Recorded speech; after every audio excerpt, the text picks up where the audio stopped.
Writing the manuscript of a clinical trial is often a daunting task for most investigators. Placing the first words and concepts down to the blank page probably is the neck of the battle. Here I will present 10 tips and principles that will guide you while you are writing a clinical trial paper. They will help you write a great article in terms of both style and content. These principles apply when you have completed your study and finished the analysis. Now, the journey of writing starts.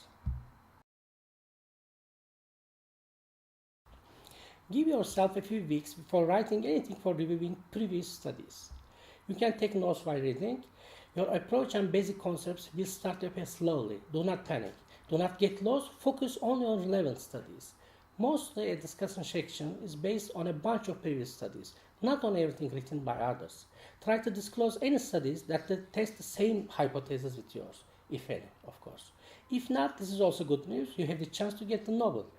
In a usual clinical trial paper, several previous studies constitute the core literature around which you will construct your discussion, and 20 to 30 references in total are usually ideal. Construct an outline before starting to write.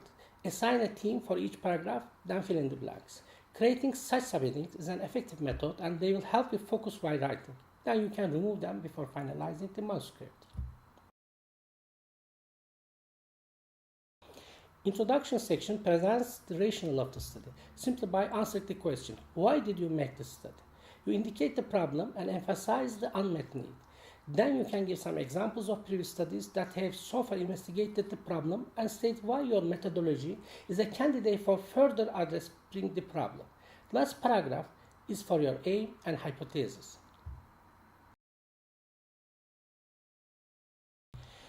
Method section addresses how you perform the study. There are well-established standards for method section which you should strictly follow in most cases. For example, you should define the patients with inclusion and exclusion criteria, present the details of study assessments and equipment, and summarize statistical analysis. In other words, anybody who reads your method section should be able to reproduce your study. Results section answers the question, what did you find? Every assessment mentioned in the method section should have a reciprocal in the results section. The most common error made in results section is repetition. In principle, text, tables and figures should not have repetitions. A short text supplemented by numerical and visual data in tables or images is usually ideal.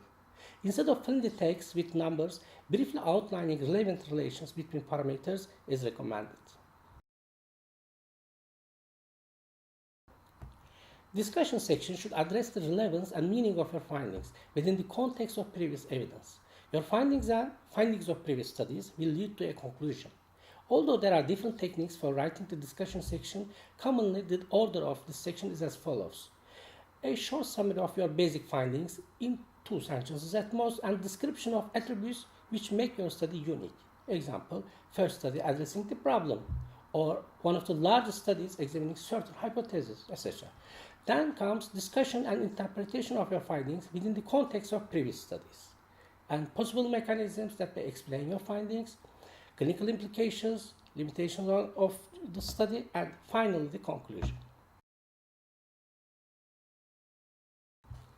Repeatedly work on the first draft and try to do it at different times. You will realize different points at each review, and at each step your text will be closer to become excellent.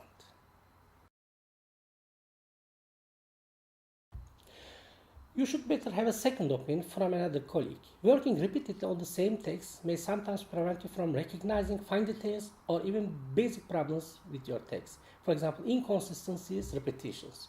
However, all comments should be regarded as advice only. The second opinion may help catching some details, but if you try to adapt everything to the new idea, your work may have the risk of losing originality and integrity.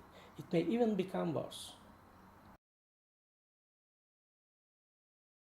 I believe writing the abstract and the title should be left to the end.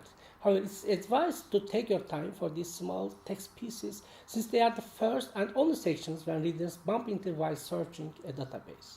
Only if they are interested in your study, they will read the full text. Today, most manuscripts are written in English. This may be somewhat challenging for a researcher whose native language is not English, or even for a native speaker.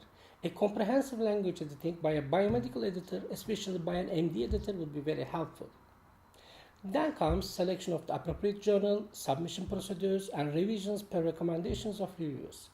Please subscribe our channel or follow us through social media to watch our upcoming videos on clinical trial design and conduction and procedures after finalizing your manuscript. Thank you for watching this video.